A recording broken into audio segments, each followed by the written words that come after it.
नवरात्रि या दुर्गा पूजा वो 9 दिनों का समय जो बहुत शुभ माना जाता है और साथ के साथ वो बहुत ज़्यादा अशुभ चीज़ों के लिए भी माना जाता है। सबसे ज़्यादा जादू, टोना, टोटका इसी वक्त किया जाता है और लोगों को या कह लो यूथ को मॉडर्नाइजेशन का ऐसा चस्का चढ़ा हुआ है ना कि सारी चीज़ों में एक चैलेंज, एक हर चीज़ में एक चीज़ खोजने लगते हैं कि ऐसा कुछ नहीं होता। जी हाँ, ऐसे ही हुआ आज की हमारी कहानी में, जहाँ पे एक चैलेंज के चक्कर में एक लड़की को अपनी जान से हाथ धोते धोते बचना पड़ा। जानते हैं आगे कहानी में, तो बिना किसी देरी के शुरू करें।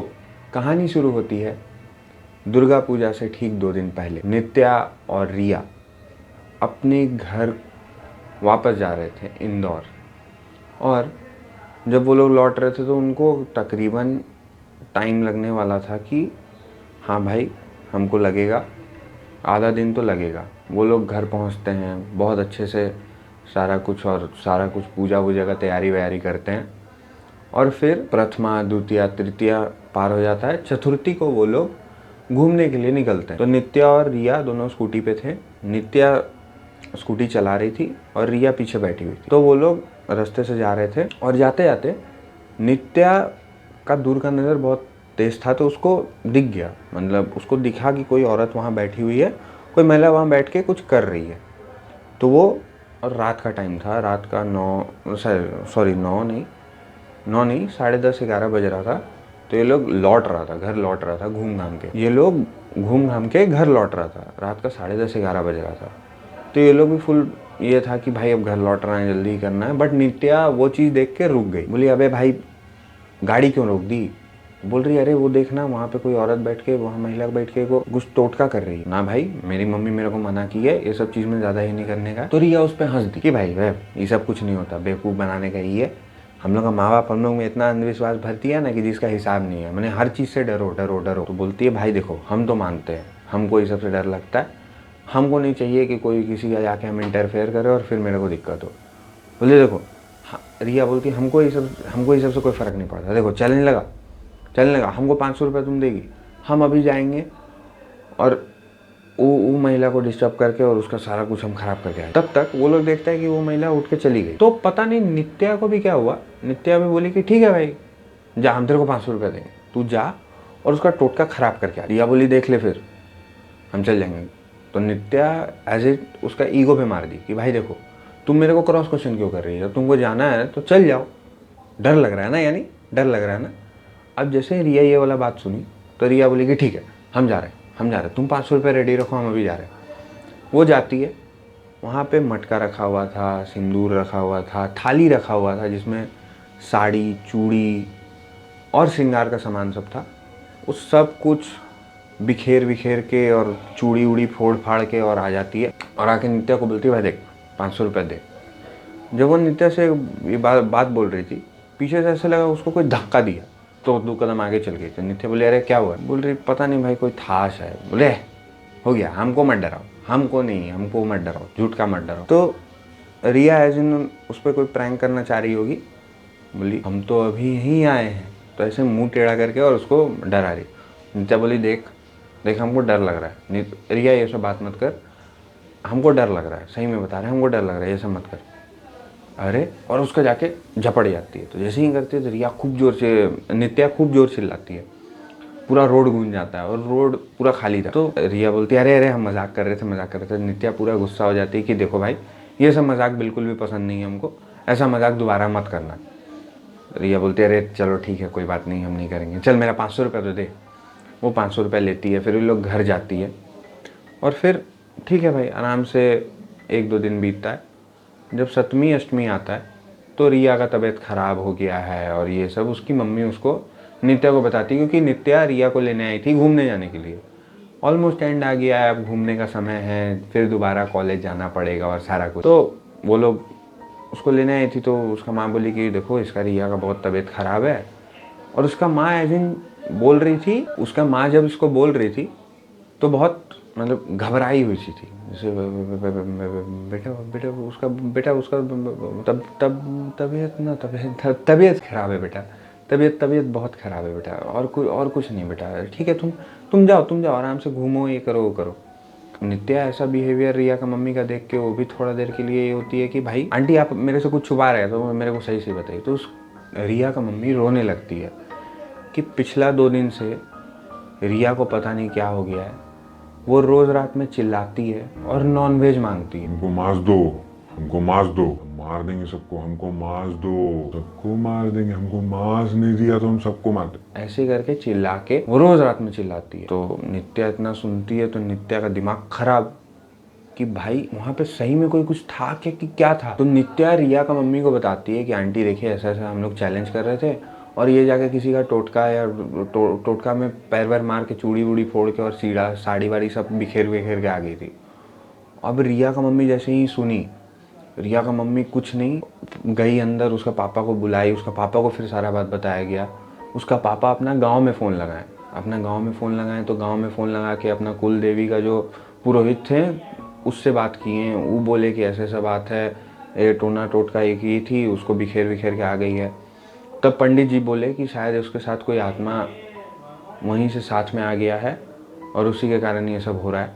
ठीक है हम आते हैं, हमको आने में 1-2 दिन और लगेगा, तब तक उसका कान में फ़ोन लगाओ, हम ये करते हैं। तो नित्या अंदर घुसती है तो रिया का हाल, आँख का नीचे डार्क सर्कल, बाल बिखरा हुआ, आँख पूरा भारी, 4 दिन 5 दिन से ऐसे सोई नहीं है, वो वाला हाल करके वो आई है। तो नित्या अंदर घुसती है तो देख के थोड़ा देर के लिए डर जाती है कि भाई ये मेरी ही दोस्त है ना, ये मेरी ही रिया है ना जो मेरे साथ घूमने गई थी। तो वेट सब लूज हो गया है, 3-4-5 kg लूज हो गया है और हड्डी दिख रहा है, जैसे कोई खून चूस गया है, पूरा बॉडी का कलर पेल जैसा हो गया है, एकदम डेड बॉडी लग रही है। जाती है रिया के पास, रिया सॉरी रिया मेरे कारण, और रिया में भाग जाना से, उससे करके चिल्लाती है, भाग जाना से, मार देंगे नहीं तो मार दो, भाग जाना। उसका मम्मी जैसे घबरा के एक बार की हाँ ला रहे गुस्सा में चिल्लाओ नहीं। जाती है फ्रिज में से मांस लेके आती है और उसको देती है। नित्या का आँख का सामने रिया कच्चा का कच्चा मांस जैसे खाती है, जैसे कि कुत्ता को हड्डी देता है ना, वो गया करके पूरा दांत में फंसा के पूरा खाता है, वैसे ही करके पूरा हड्डी समेत तू नित्या का सामने 10 मिनट में वो आधा किलो चिकन खा जाती है। और इतना देखने के बाद नित्या के रिया का पापा भी उसके सामने कान में फ़ोन लगाने में डर रहे हैं। तो जब वो खा रहे थे तो उसका कान में फ़ोन लगाया जाता है तो पंडित जी शायद उधर से कोई मंत्र पढ़ते हैं जिसके कारण रिया खाते खाते में करके बेहोश हो जाती है। तो पंडित जी उसको बोलते हैं कि उसको बांध दो और जो है 2 दिन तक जब तक हम नहीं आ जाते उसको बांध के रखो, क्योंकि केस बहुत ख़राब हो चुका है। हमको समझ में यहीं से आ रहा है कि ये स्थिति बहुत ख़राब है, ज़्यादा दिन का ये नहीं है। अगर सही पे ये बहुत सही समय है जब तुम हमको कॉल किया, नहीं तो हो सकता था तुम्हारी बच्ची मर भी जाती।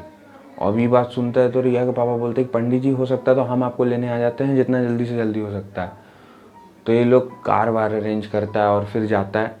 फिर रिया के पापा रात को ही निकलते हैं और रिया की मम्मी नित्या को बहुत रिक्वेस्ट किया जाता है। नित्या बोलते ठीक है आंटी हम भी रहते हैं, मेरी दोस्त का घर है, आपका भी हेल्प करेंगे, हम ये करेंगे, हम उसको बांध देते हैं। रात में पंडित जी बस ये बोले थे कि घर में रामायण का कथा करिएगा, नहीं तो हनुमान चालीसा का कथा करिएगा रात के समय जब भी आपको दिक्कत हो। रात में रिया का नींद खुलता है। रिया का नींद इन द सेंस वो बेहोशी से उठती है और चिल्लाने लगती दोबारा, खोलो हमको, खोलो नहीं तो मार देंगे, खोलो ऐसे करके चिल्लाने लगती है। ये बाद ये होता है तो उसके मम्मी हनुमान चालीसा का पाठ करने लगती है पूजा रूम में बैठ के। ये बात थोड़ा सा रिया शांत होती है। अगला दिन दोपहर को पंडित जी को उसके फादर लेके आते हैं और जैसे ही पंडित जी घर में घुसते हैं, रिया एक के बाद झटका से आँख खोलती है और आँख खोल के गेट की तरफ देखने लग जाती है, जैसे कि उसको पता है कि वहाँ से ही आने वाला है, वहीं से ही आने वाला है। भाई कॉमन सेंस का बात है, वहीं से घुसने का जगह तो वहीं से ना आएगा। ठीक है भाई, जो है भूत भी समझदार है थोड़ा, बस वहीं से घुसता है और घुसते साथ वो देख के उसको हंसने लगती है। कुछ नहीं कर पाएगा मेरा, कुछ भी नहीं कर पाएगा मेरा, ठीक है, हम ही लड़की को लेके जाएंगे, हम ही लड़की को लेकर जाएंगे। पंडित जी बोलते हैं तुम ही लड़की को क्या, ये लड़की का एक तिनका को भी नहीं लेके जा सकता है, ठीक है, पहले ये बता तुम है कौन। सब करते उड़ते शाम वाम हो गया, 2-3 घंटा तो उसको बांधा ही रखा हुआ था और वहीं पे पंडित जी अपना हवन ववन सब ये करते हैं और वहीं पे अपना जला के और सारा कुछ ये करते हैं। तो उसको पूछा जा सके तुम है कौन, तो बोलता है कि बोला पता लगता है कि वो एक आत्मा है जो वो महिला बहुत दिनों से उसको बांध के रखी हुई थी, मतलब कम से कम 12-13 साल से उसको बांध के रखी हुई थी और ज़बरदस्ती बांध के रखी हुई थी ताकि वो अपना काम करा सके, किसी पे वशीकरण बा, किसी पे मारण क्रिया बा, कुछ भी। और उस दिन वो बात था कि नवरात्रि में उसको छोड़ा जाएगा और उसको आज़ाद कर दिया जाएगा, लेकिन इस लड़की ने उसके टोटके में बाधा डालकर मेरा मोक्ष का ये कि हम आज़ाद हो जाएंगे, वो मेरा उसमें बाधा डाल दिया। और इसलिए अब मेरा जो है हम ही लड़की को अपने साथ ही लेकर जाएं। पंडित जी उसको बहुत समझाते कि देख गलती हो गया, बच्ची है, समझ, ये वो नहीं समझने को तैयार है। लास्ट में पंडित जी मंत्र पढ़ते हैं और सारा कुछ पूजा वूजा 3-4 घंटा 5 घंटा जो चलता है, सुबेरे 4 साढ़े 4 हो जाता है, तब जाके वो बोलता है कि इस लड़की को एक ठो काम करना होगा। सुनसान रात में, मतलब शायद कोई एकादशी का अमावस्या का रात आने वाला था, शायद अमावस्या का कोई रात आने वाला था, उससे 1-2 दिन बाद बोलता है अगला अमावस्या को इसको एक साड़ी, एक चूड़ी, एक सिंदूर और भी बहुत सारा श्रृंगार का सामान के साथ मीठा खीर, जिस जगह पे ये सब कुछ बर्बाद की थी उसी जगह पे रख के आना है और पीछे मुड़कर नहीं देखना है। अगर ये पीछे मुड़कर देखी तो हम इसको साथ लेकर उसके उसी समय चल जाएंगे और कोई कुछ नहीं कर पाए। पंडित जी बोलते हैं ठीक है, ठीक है, तो ये तुम अभी इसको इस समय के लिए छोड़ के चल जाओ ताकि हम ही कर दें। तो फिर रिया बेहोश हो जाती है।